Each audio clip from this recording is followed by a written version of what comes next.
I think a lot of people looking for 2021 to be better than 2020, but it really weren't that bad. We just had a lot to deal with. Excited about tonight. And before we get started, I'm going to let Dwayne Smith go ahead and open us up in prayer.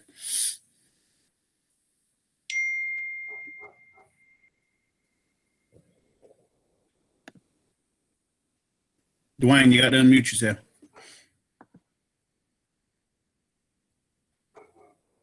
Be trying. All right.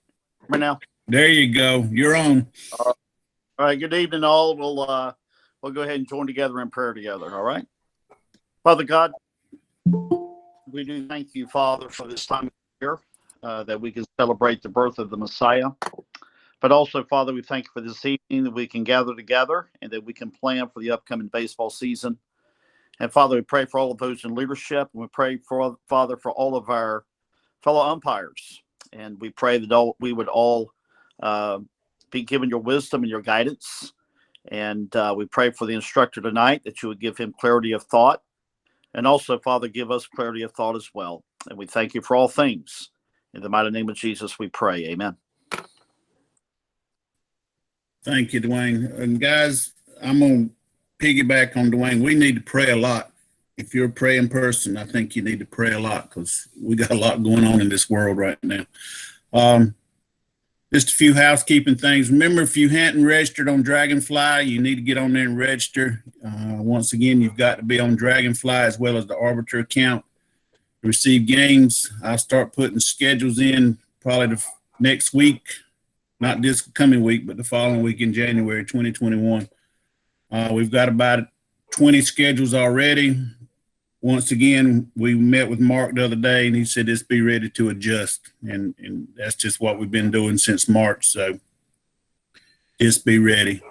Other than that, you've got the dates for our next clinic in January. Just remember it's every third and fourth Sunday of each month, starting at 9 o'clock. I'm really excited tonight to have Jay Pierce on. I sent you a little bio of Jay. He may tell you some more. But I'm just happy to have him on. He's a very good friend of mine. I look at him that way. I think I could call him. He'd do anything for me. And he knows he can do the same thing. But he's very, very knowledgeable of the game, very good teacher of the game. And like I said, I'm just happy to have him on tonight. And I'm going to let him get started where we can get through this. Thanks, Jay. All right, Mike. Thank you for allowing me. And I wanted to take this opportunity to tell the members of this association how much I appreciate y'all allowing me to do this. And also, I was on last week for the instruction and just how impressed I was about this meeting. I mean, there's not a lot of associations in the country that are doing this. And I wanted to tell the members of this association that I am involved with a lot of different associations and groups throughout the country at training and other aspects. Y'all are very fortunate to have some of the best instruction in Mike and Macon that you could get. Mike is a great person. First of all, he's a great friend of mine, and he's a great umpire, and he's a good administrator. So y'all are very fortunate to have him. Macon did an outstanding job last week presenting his material, and hopefully I can follow suit. But I just wanted to tell y'all before we got started how much I appreciate y'all giving me the opportunity, and to tell you how fortunate y'all are as an association to have Mike in charge.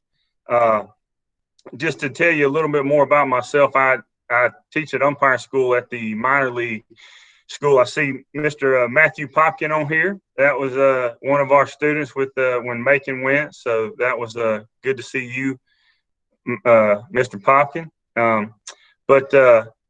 And I also supervise the minor league umpires. I have about 70 umpires that I'm directly in charge of in class single A ball. And me and my partner that does evaluations with me, we travel all over the country and we evaluate and teach and coach and help the minor league umpires at the Class A level with anything that they have come up during the season, any ejections, any on the field stuff that they may have. That's what my job is. But just to give you a little more insight about what I do. But tonight, and John, you said present now and window and do that and share.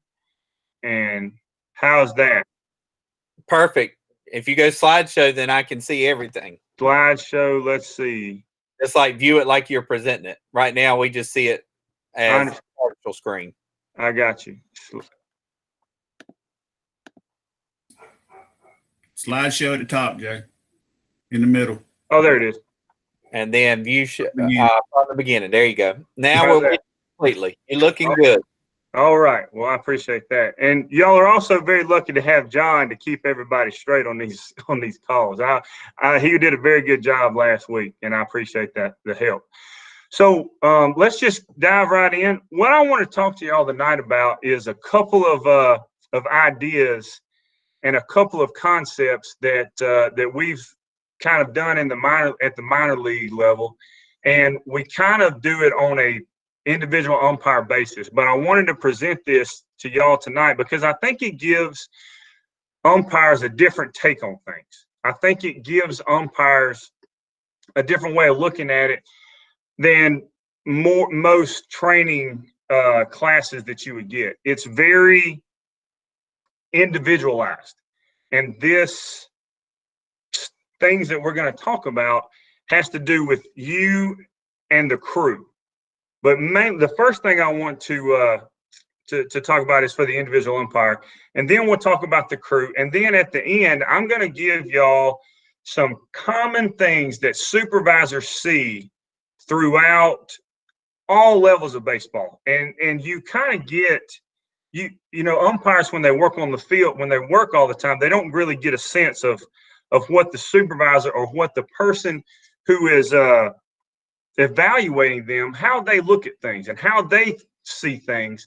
So it's just a different take on the kind of the same information. But the first thing that we're going to talk about is, as the title says, is process thinking for the umpire and the crew. Now, this is it's a process that has been adapted, as you can see in the title screen, that it's taken from different parts of Nick Saban's approach to his program. Now, you can say whatever you want about Nick Saban or Alabama and team loyalties, but you can't argue with his success. So that's when I say the process, I'm going to talk about, this is what I'm talking about. It's called cognitive behavioral thinking. And it was developed by a psychiatrist in the 60s with overall improving mental health. And it's about visualization, and it's about putting thoughts into actions, and how thoughts and positive thinking and visualization will manifest itself into good actions, and that good habits are methodically built up over many, many times of doing the same thing. And like it says at the bottom, the process, it's popular in college and professional sports. A lot of sports psychologists and we as supervisors, we talk to different people in different fields all across sports. And we've talked to some sports psychologists, and we found that teams do this for individual players and individual athletes, whether it be at college, at the collegiate level, or at the professional level. So that's just a little bit of background about what this is. So when I talk about the process or cognitive behavioral thinking, this is what we're talking about tonight. The first thing, so when I present this, one thing that I want y'all to keep in mind is, if you have any questions, I don't want to be a lecturer tonight. I want you to stop me if you have any questions. If you have anything to add at the end, please do that. I want y'all to give me any feedback that you might have, and give me anything that you think that we could use, or just what you thought about the overall presentation, because this is a different way of thinking about umpiring, and it's not always when to go to third base. It's not always be stopped for fair fouls. We're going to talk about some of that, but this really gets into the mental aspect of umpiring. And as you go further in your career, or as you progress in your individual career path, you'll find that the mental approach and what you do mentally matters just as much as when to go to third base or when to get on the line for that fair foul. So that's just a quick overview about what we're going to talk about. So let's dive right in. The process within umpiring, how you do this and how you take this cognitive behavioral thinking and you apply it to umpiring, is you look at each pitch and play on an individual basis, and you commit and focus yourself in doing the best that you can do on this pitch right here. There's nothing else in this game. When you put this into practice, there's nothing else that you're focusing on except this pitch or this play. Not the previous pitch, not the hundreds of pitches that you're going to call after this pitch. The only thing that matters in this game is this pitch or this play. You wipe out all the other distractions that you have, and then you just focus on that pitch. You don't even focus on the results. All you're doing is focusing all your attention and all your mental capabilities on tracking this pitch into the catcher's mitt and then calling. And then after that, the results don't matter. What you call it doesn't matter. Whether you call it a ball or a strike, that does not matter. It's only the process of tracking this pitch. And then you step back and relax and do it again. And nothing else matters after that. It's just that pitch or that play. The game, the level that you're working, whether it be a JV game, whether it be a big-time varsity game, whether it be a college game or professional game, none of that matters. The only thing that you're concerned with is that pitch or that play. And I'll tell you guys, this right here is how those guys on TV and those and professional umpires and those big-time college umpires, how you can watch them work and they don't look rattled. They're cool, calm, and collective when they got things going on around them at such a high level. And, you know, the game, speed of the game is intense, and the emotions are running high, and you've got people, you know, arguing and yelling and screaming. This right here is letting you in on behind the curtain, is actually how mentally they look and how they go about their job and stay focused while they're doing that at such a high level. It's taking everything one pitch at a time, and nothing mattered. None of the pitches previously matter, and none of the pitches to come matter. It's only about this pitch. So the process, and like I just said, the process is about the preparation, the task right in front of you. Nothing else matters. Not finishing the game, not working the playoffs, not the weather, not how hot it is, not the crowd, not the managers. It's only about the current pitch or play. And if we do this, the outcomes and the results we want will take care of themselves. Because if we focus all we've got on tracking this pitch and seeing it hit the catcher's glove, then we're going to get it right. How many times have we been back there and we're not seeing the ball well because something else, or our timing's fast the whole game, and we get to the fifth inning, it's like, I've been fast the whole game. You have to step back and you have to take it one pitch at a time. I know we've heard that in other clinics and other umpire settings, but this is really boiling it down to that. Success in umpiring comes from taking an inning and a game and a season and then breaking it down into each individual pitch. If we do this enough times, it will add up to a successful inning and then a game, and then a season, but you have to break it down to its simplest form.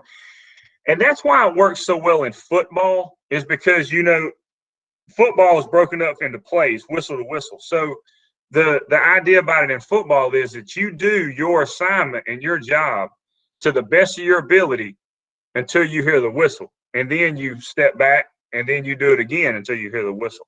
Well, baseball is kind of broken up the same way. It's just from pitches instead of whistles. And if we add up doing it correctly from pitch to pitch, well, enough pitches go by, that's a half inning. And then we do it again, that's a whole inning. And then pretty soon we got a whole game under our belts where we were focused the entire game. So that's how you do it. The challenge is that it's a never-ending process, and you never stop breaking things down, and you never stop thinking about ways to simplify things. You can talk about your plate stance, about where to put your feet. You can talk about your head height. And I'm going to put my head in the best position on every pitch. And then as the pitch comes in, I'm tracking this pitch. And then I'm going to repeat the process because it's a process.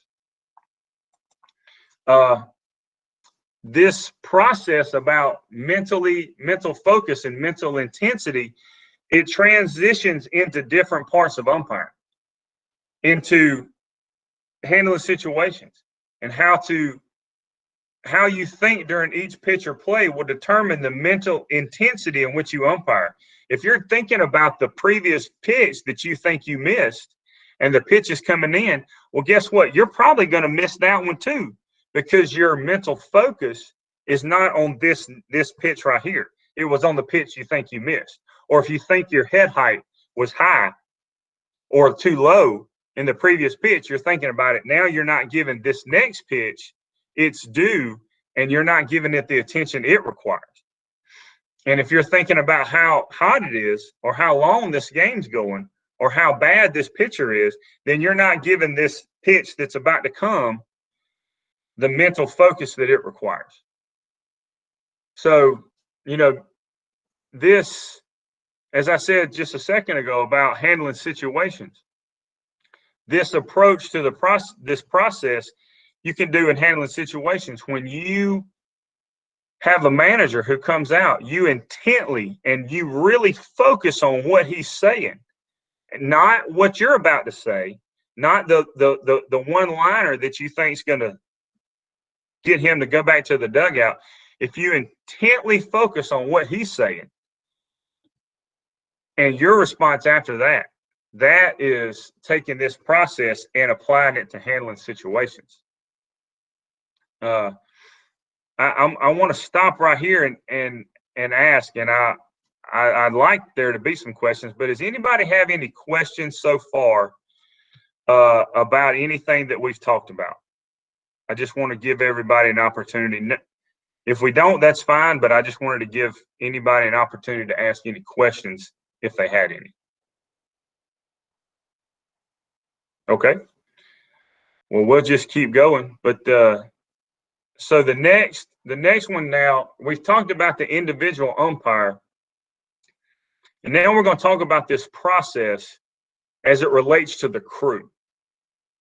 Now, we talked about from an individual basis, you want to give every pitch the same amount of focus as you can as the game goes on. Well, this process, when it relates to the crew, you can do the exact same approach as it relates to the crew. Everybody on a crew, whether you be the chief or whether you be the low man on the crew, every single person on this crew has a role. The first thing you have to do is you have to identify what your role is on this crew. Now, if you're the crew chief, it's pretty self-explanatory in some aspects as to your role. And as you get away from the crew chief role and go toward the more inexperienced or the younger guys on the crew, your role may not be as clearly defined, but it's still a role, depending on the association and the crew dynamic and other aspects of your umpiring on this crew. But the best thing to do is to start out is to figure out what role you have in this crew, and then you execute each of your duties and your role to the best of your ability, on and off the field. So if you're on a crew, if you're on a playoff crew, and your job is to call the AD or call the school and identify where the dressing room is, well, you do that. You follow up with an email, and you talk to them, and then you relay that information to the crew. You do every single thing that you can to the best of your ability on this crew. If you have no other roles on this crew as to just dress the appropriate part in traveling, then you do that. You press your pants, you iron your shirt, you show up on time, and you load your gear up if that's all you have. In the locker room, if you're responsible to get towels for the crew, then you get the best towels that you can, and you get the towels that the crew wants. If you don't have any role in the locker room except to answer the door when somebody comes in, then you answer the door to the best of your ability. Your goal in this process for this crew is to always have a positive impact on the crew. And that's not always on the field about making the right call, as this slide says. It could be what I just said before about dressing and knowing the part that you play and things like that. So always have a positive impact on the crew. Respect and trust your crewmates. I can't tell you how many. I've been on some crews where the umpires, they don't trust each other for whatever reason. And the crew chief or the crew chief doesn't have any confidence in the crew, and he's trying to umpire for everybody else on the crew, or for one member of his crew that he thinks may be too young or inexperienced or not up to his level. The crew chief will try to over umpire. And then guess what happens? It happens every single time. The crew chief gets in trouble, and the crew's got to bail him out. Or he'll try to over umpire and end up messing the crew up because he thinks that he's trying to help. Respect and trust your crewmates that they're going to do their job to the best of their ability. Because when everybody does that, then the crew is going to function flawlessly, and they're going to function at a high level. And the last thing I would tell you about the process when it relates to the crew is be accountable to the crew. You know, we do things, if you do it for yourself, and if you're doing something because you think it makes you look good within the crew, that's the wrong motivation. But if you do it because the crew needs me to do it, and the crew's dependent on me to do it, then the onus, there's a little more incentive to do it well and to do it right. If we do everything just because for self-glorification and self-gratification, we sometimes find that it's not all, we don't always do it to the best of our ability. But when somebody else is depending on us, when somebody else we're accountable to somebody else or a group of somebody else, like the crew, we tend to not want to disappoint them. So I would challenge you, if you're on a crew, to to think about the things that you do and to put the crew first.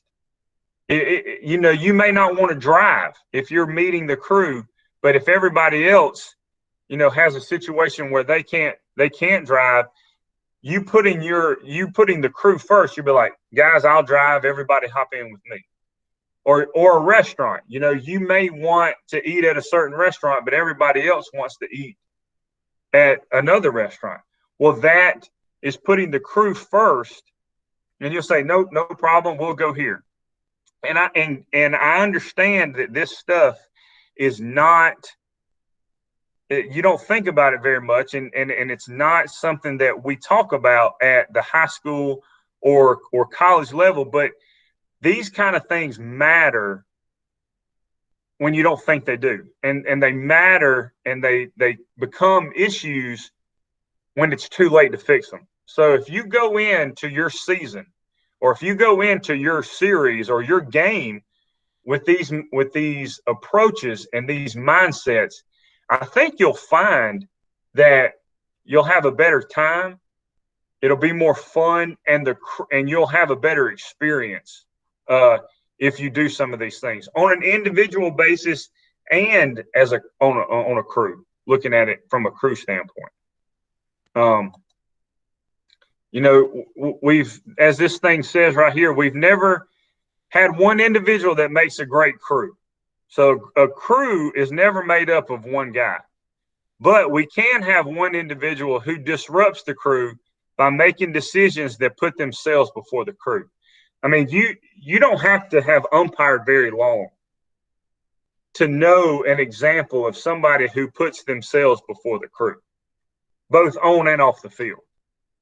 And somebody that puts themselves above the crew, that guy does not, nobody wants to work with that guy. Nobody wants to be on that crew with that guy that puts himself above the crew. And this is not just a professional thing. I mean, we work in crews, 2-man crews, 3-man crews all year long. This has nothing to do with just traveling around together. This can be when you meet together in the parking lot, where you want to park, as opposed to where to park, what's best for the crew. You know, those kind of things. That's a crew decision. So just because we're not in locker rooms and we have spreads and rubbing baseballs and we got showers doesn't mean that this process and these things don't come about when it's just a 2-man crew on a JV game in a parking lot. There's still a crew dynamic. There's still a crew mentality that we have to have even at those levels. So that aspect of the individual process with just putting all your focus on every pitch and play, and then the crew concept of putting the crew before yourself. Now we're going to get a little bit bigger, and we're going to talk about the association and the process.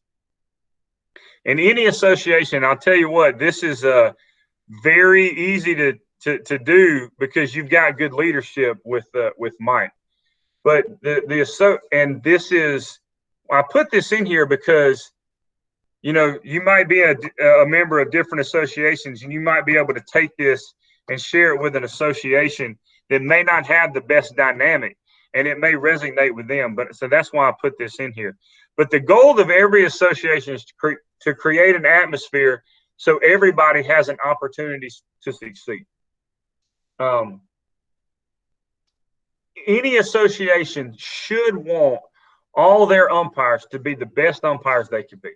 Not just the leadership, not just the senior guys, not just the ones that have been there the longest, not just the one that gets the quote unquote big games.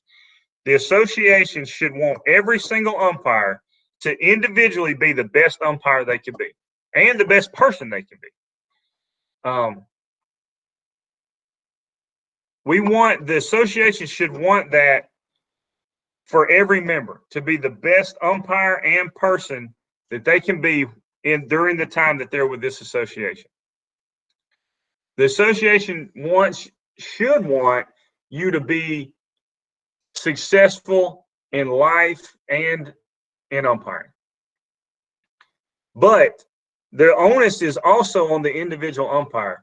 If the individual umpire doesn't have the right attitude and doesn't have the right character, then it's probably not going to happen anyway.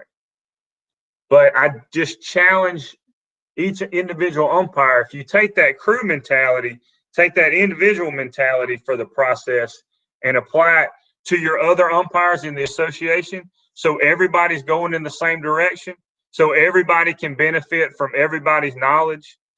Those are what makes the association. That's what makes those associations that really want what's best for the individual umpire. They stand out. They really do. And I've seen associations and groups that have that approach, and I've seen them where they haven't had that approach, and it's very, very obvious. The way that you do this on the individual level is to not be too sensitive to any constructive criticism. It's not personal. Now it's on the association's leadership's responsibility to not make it personal. And they should want the individual umpire to be better for the sake of being better. But the individual umpire has to be receptive to that critiques, to those evaluations whenever they come from older umpires, from more experienced umpires, and from umpires that aren't experienced.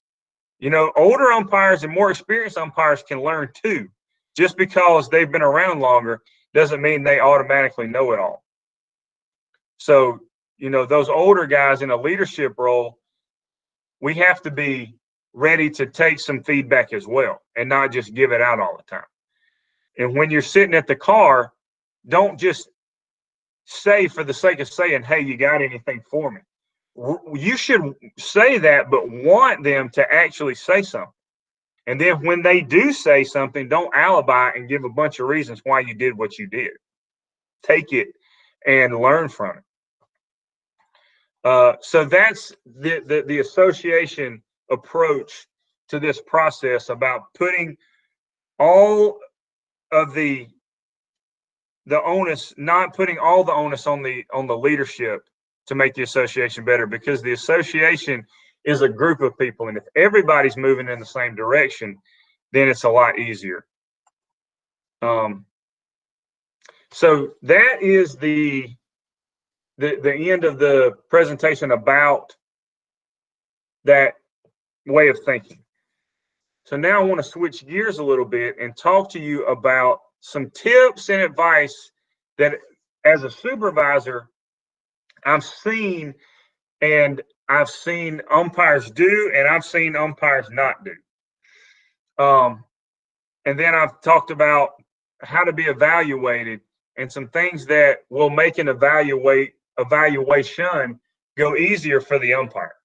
And you'll get more out of it if you take these things and try to apply them. If you get evaluated by Mike or somebody from the state office or the region that you are in, I evaluate high school umpires in Georgia. I live in Georgia, and I evaluate for Georgia high school. I also evaluate for college, and I work for some conferences, and I work camps and clinics to evaluate college umpires too, and as in professional baseball. So I've seen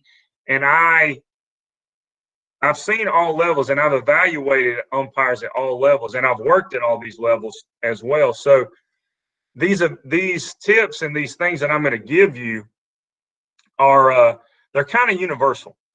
But let's just go down the list. You know, some umpires, they don't look forward to getting evaluated. They dread it. Even in the minor leagues, I've talked to guys, and they go, you know, they'll say, "Oh man, I was just nervous today."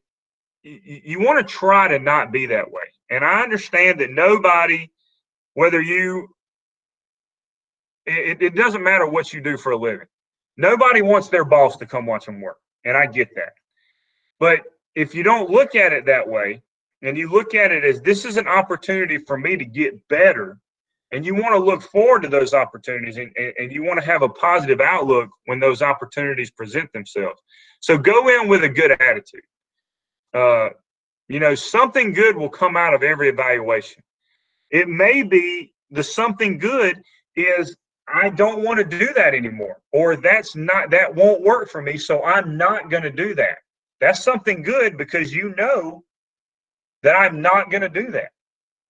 And so just try to find the positive in every time you get evaluated.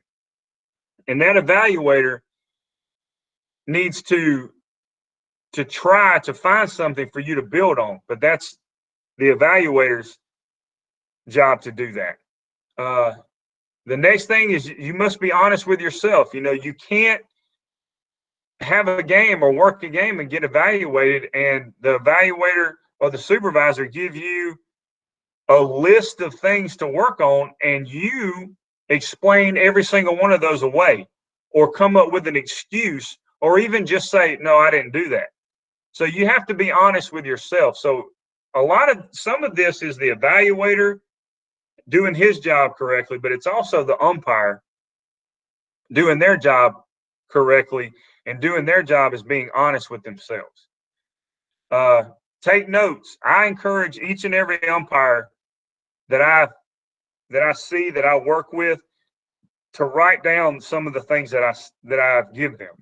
All the minor league guys, they do that. It's their job. I know that's all they've got to do, but it really helps retain the information, and you can reference it. The next time you go out and work, you can say, Jay said that my head height may have been too high.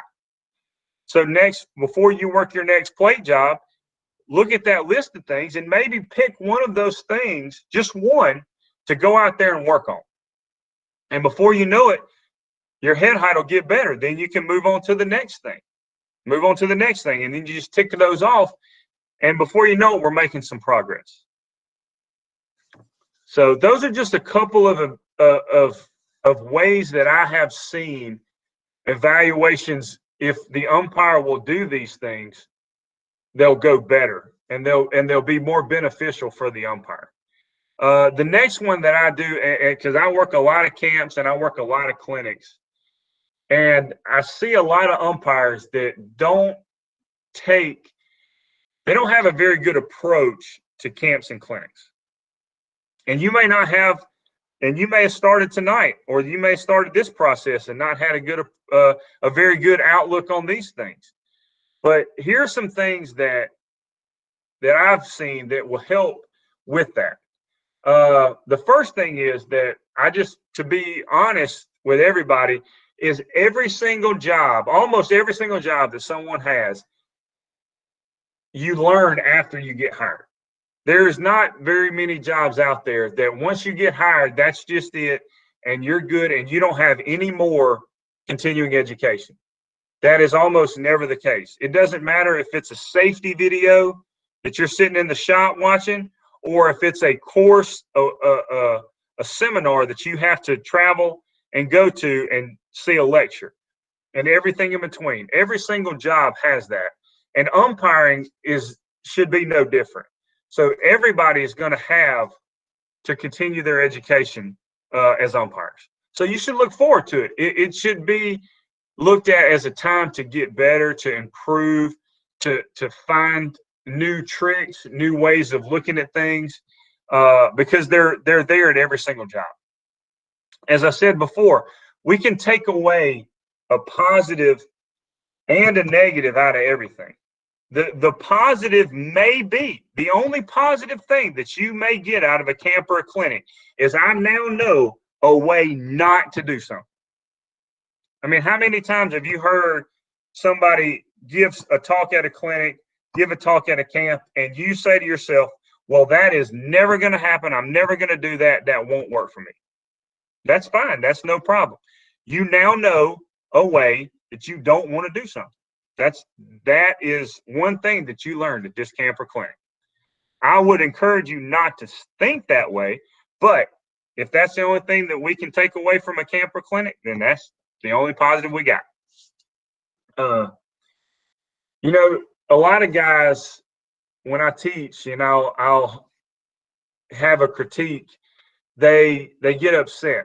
And a lot of umpires get upset when instructors point out things that they could work on, or observations that the instructors have.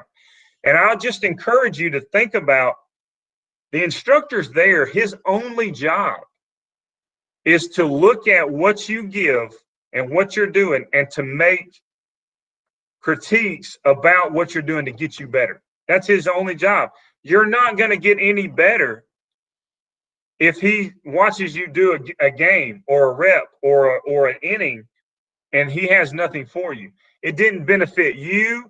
It didn't benefit the people around you. Now, it may be really good for your ego, and it may be really good for your self-esteem, but it didn't do anything for you to get better. So try to, the next time you have a camp or clinic, try to go in when the instructor gives you something, to just take it and try to, at least for the duration of the camp or clinic, work on what he or she told you. And go in with an open mind. Those approaches, the umpire students that we have at school, that I teach at camps and clinics, that come in with an open mind and want to get better, are the ones that at the end of school or a camp or clinic, those are the ones that end up benefiting the most from their experiences. So go in with an open mind, and I think you'll find that you'll become one of those people that benefit from these camps or clinics. These are some common issues that I've found at all levels. This is from high school on up to professional. These are just some common issues that I've seen, and I just wanted to share a couple of them with you to let you know that even at the professional level, these things are things that we see. The first one, lack of focus, not being engaged in the game. That process that we talked about earlier, about being focused and engaged on every pitch. Nothing else matters except this pitch. And then after the pitch comes in, you reset and you do it again. We see that a lot. We see that, I don't want to say a lot, but we see that from time to time at all levels. So that's just one of those things. And like that note says down there, it's not always about hustle. Sometimes it's just about how you walk, how you stand in between innings, how you engage with the manager, how you engage with the players, how you interact. It's you want to give off the perception that you're willing, you want to be there, that you are present in this game. So it's not always about hustle. It's not always about running with your hair on fire down to third base. It's not always about getting the most distance on this fly ball. It's not always about getting out to the outfield on these catch-no catches. It's about the type of focus and when you use your focus or lack of focus. Sometimes we see the too cool for this, lackadaisical umpiring, and working like we're better than this game or level. I've seen it a bunch at the college level, at the high school level.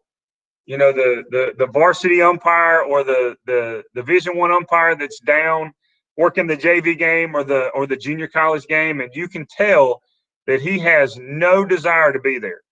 It is not a good look, and it's something that I would caution you against. It does not portray that professional approach that you want, even working high school and college. It doesn't work. The umpire that works like he's better than this level, he always ends up getting in trouble down the road. It never fails that guy always gets surprised by the ball bouncing the wrong way or a rule that surprises him because he's not focused on every pitch, because he thinks that he's too good for this game.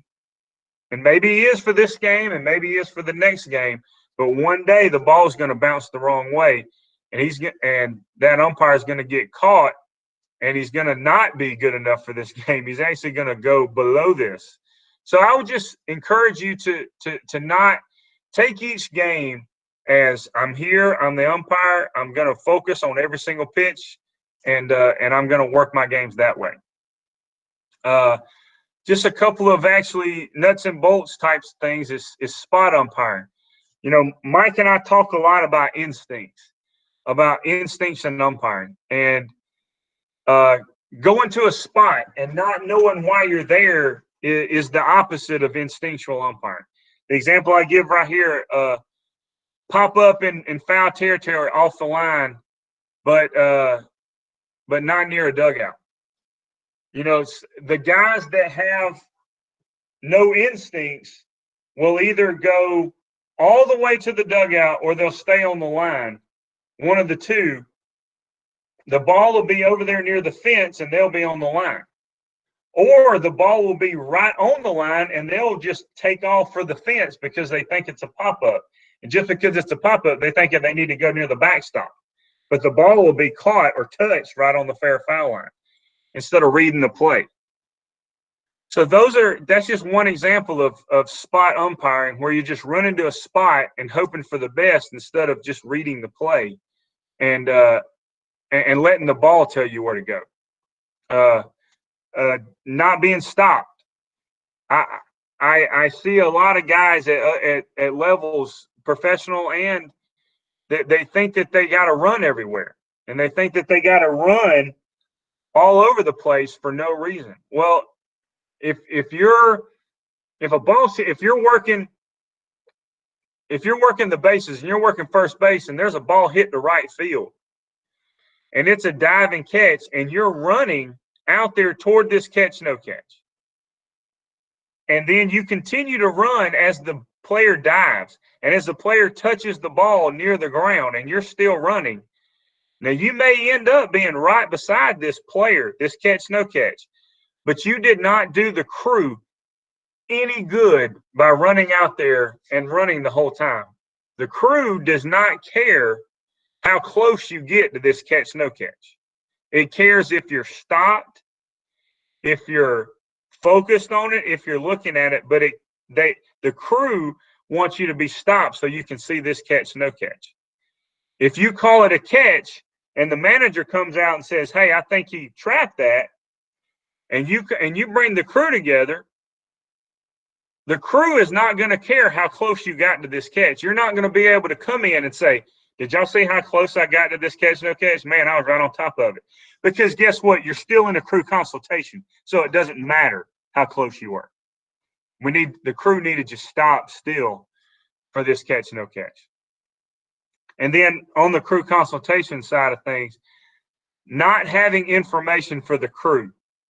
So if you have a home run and you're working first base or you're on the bases and you come in and watch him pivot, but the ball barely gets over the fence or comes back into play, or there's a catch, no catch out in the outfield and it's a diving catch and you're watching him touch first, and they have a question about the catch, no catch out in the outfield, and the manager comes out and the calling umpire pulls the crew together, and then all you can say when you get in there is, well, I saw him touch first base. Well, the crew doesn't care if you saw him touch first base or not, because that's not the question. The question is, was the ball caught or not? Nobody, if they're standing there screaming about a catch, no catch, they're not going to then turn their attention to go, well, did he touch first? No one cares. So those kind of situations where the crew needs you to have some information and you don't have any because you were worried about the touch of first base, we got to figure out, we got to see what's the most important thing. So those are just some few of the common issues that we see as supervisors at all levels. And that's all I've got for me on this. So, guys, are there any questions with Jay? Just to let you know, you don't want to go to dinner with Jay and I, because we're always trying to find ways to make this game easier for us and doing the best for the game, because he alluded to it, we always talking mechanics and trying to do what's best for this game and making better umpires. So I appreciate him doing that. Just to piggyback on some things he said and to reiterate them, this is a team approach, guys. I'm a part of this team, but you're the bulk of the team. You're the one that's got to go out there and put the product on the field. I'm just trying to get us the best product we can. I put one of my chats a few minutes ago, staying engaged from the first pitch to the last out. You got to do it. And as Jay said, we have roles as a crew. And our roles start when we get that assignment. So everybody's got a clear and clean role, what to do, how to do it, when to do it. And a good crew chief can help us with those things. One thing I look at is how we react after we miss a close pitch, after we miss a call. Those things are happening, and you got to be Academy Award winner sometimes and just do the best you can. And like Jay said earlier, and some of y'all have heard me say this before, I've worked with crews. We didn't talk in the locker room. I've watched crews get in separate corners. But the time we go out there for 2 hours, 2.5 hours, we've got to do the best job we can for those kids that are playing the game. As far as evaluations, and Jay mentioned this, a lot of guys get uptight. The Atlantic Coast bunch will tell you, I'll sneak up on you. You won't know I'm there, and that's one reason I do that. Not that I want to see you umpire. Don't worry about me sitting in the stands. I come incognito. And you also know, and some of you's been on the end of this, I'm very direct because this is a business and it's a job, and my job is to put the best product out there. And that's why I bring people on board like Macon Hammond and Jay Pierce and some few others that are going to come on as we move on. But the greatest negative I can get on evals is we come off the field, and I asked, and Jay's worked with me before and Macon's worked with me. I'll ask them, what'd you see? What can I get better at? And that's getting their opinion, because I know they saw something. There's always a little something we can get better at. And Jay and I have talked a lot, and we tell these guys, if you don't mess up, I can't fix it. So you're going to make mistakes, but we're going to work on them. We're going to be the best we can be. So has anybody got any questions for Jay? Please, I'd love to have any. I really would. If you got anything at all. They don't have to be about this. It can be about anything. Greg's got his hand up. All right, Greg. Hey, man. Hey, guys. So, Jay, I want to talk about judgment calls. You know, clearly in our umpiring, when we're on the field, we are going to make judgments. A lot of our calls, maybe even every one of our calls, has some judgment element to it. Right. There are some judgment calls that cannot be questioned, like when we're calling balls and strikes. But there are other judgment calls that we actually could, if a coach wanted to come out and appeal, we probably could entertain some of those types of judgment calls. Can you just talk about those judgment calls that we should or should not entertain an appeal on when a coach comes out? Yeah, I can hit on some of those. You know, there's the rule book gives a couple of examples about things that the crew can talk, but it really boils down to the individual umpire. I can entertain. I have the ability to entertain any question. Now I'm being very deliberate and I'm being very, theory oriented here, because every association and every group has a different way of handling this. But I'm talking about very theory based. As an umpire, if a manager comes out to me and asks me, now I'm being very extreme here, if he says you missed that play at first base, get help. I, as the individual umpire, have the option to get help. I would not advise it to get help on just a regular play at first base, but there's nothing prohibiting me from doing that. If I feel that I did not get the best look at it, then I can go get help. Now, here's the difference. Here's the difference, Greg. I get the crew together, okay? And they tell me what they've got. I, as the umpire, have the ability. I can take the information or not. That I think is the difference between some umpires, like what they think a crew consultation is and what it really is. You don't have to take the advice that the crew gives you. It's your call. If you got 4 umpires and 3 of them say he's safe and you called them out, you probably need to take it, but you don't have to. Ain't nothing wrote down that you've got to change this call. But I probably would, but you don't have to. Does that make sense? So catch, no catches in the outfield, and it really just comes down to how you arrived at your decision. If you did your process correctly, if you got as much distance as you could and were stopped, if you thought your angle was the best it could be and your timing was correct, then there's really no reason for you to get help. If you believe when the manager comes out that there's nothing that the crew is going to give you, no additional information that the crew is going to give you, then you don't have to get help. But if you were still moving, if you didn't have a great angle, if you were quick on your timing, if something like that in your process was not where you wanted it to be, then you should go get help and talk to your guys. Does that make sense? So I'm not trying to give you a long answer, and I'm not going to list out all the different ones, catch, no catch, and their fair foul, stuff like that.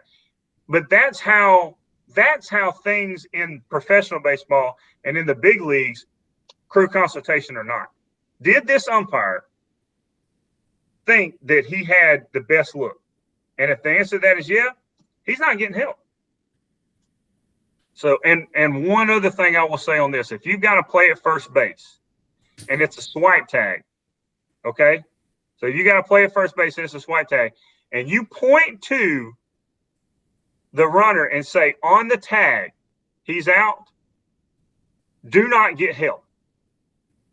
Because by you pointing on the tag, he's out, that means that you saw a tag. So you wouldn't say, I saw a tag, and then say, I unsaw a tag. Because you would only say, on the tag, he's out, if you what? Saw a tag.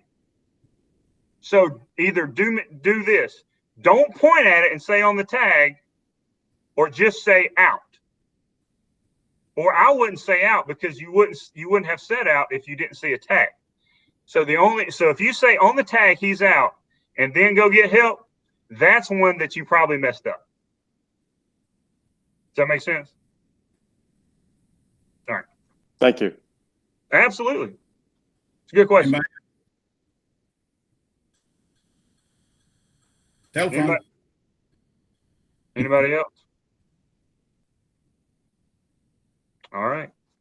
Well, thank you again, Mike. I really appreciate y'all allowing me to present, and I hope that it made sense. I hope that it resonated, at least some part of it. Like I said, if you can take one part of it, it was a good night. So thank you again. And John, Hey, great job. Yes, sir. Worry with just the crew.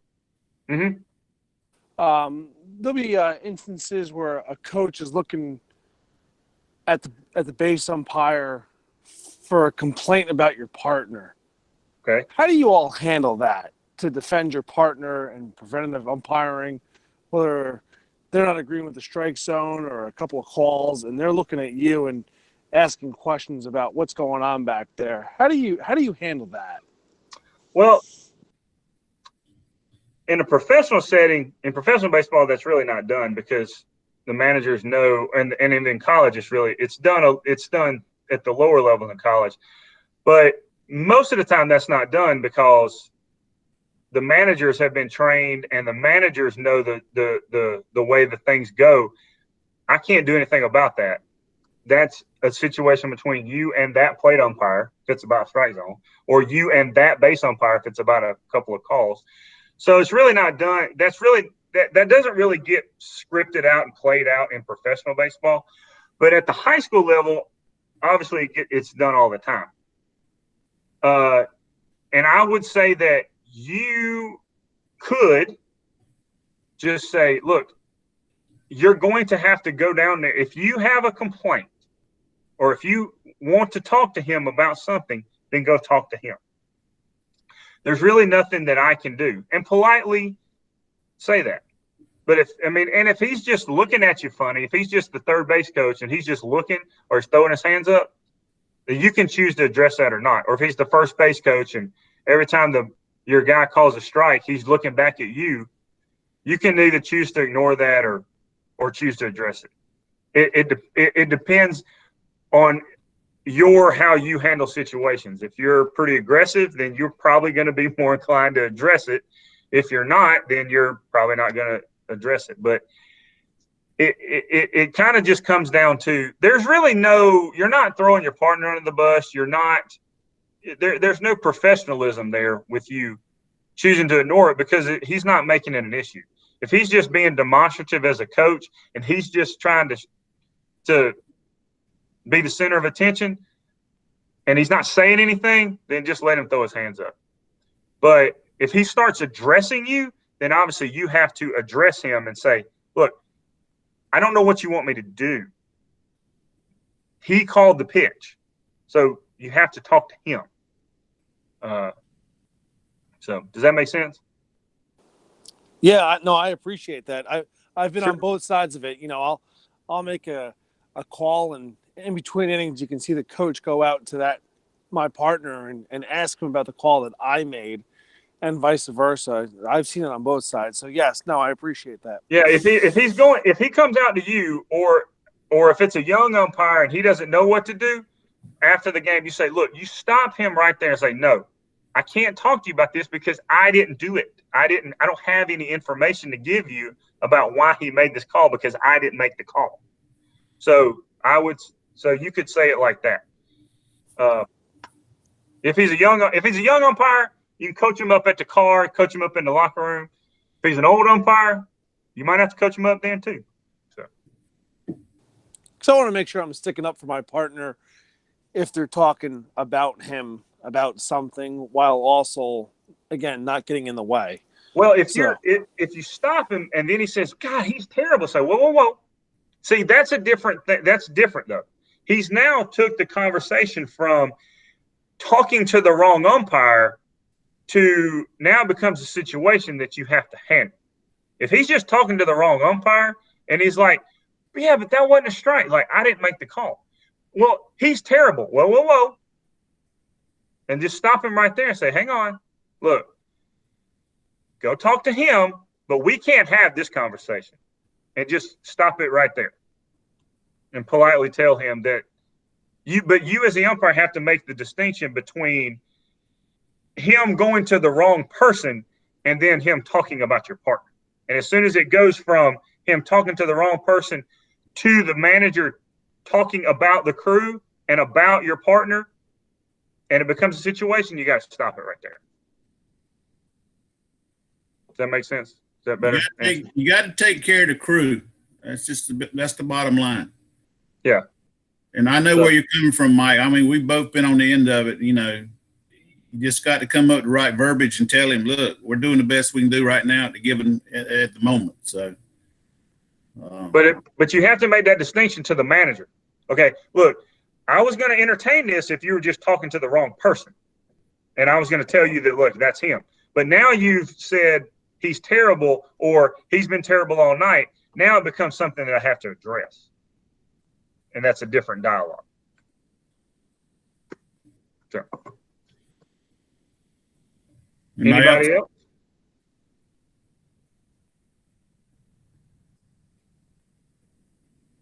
All right.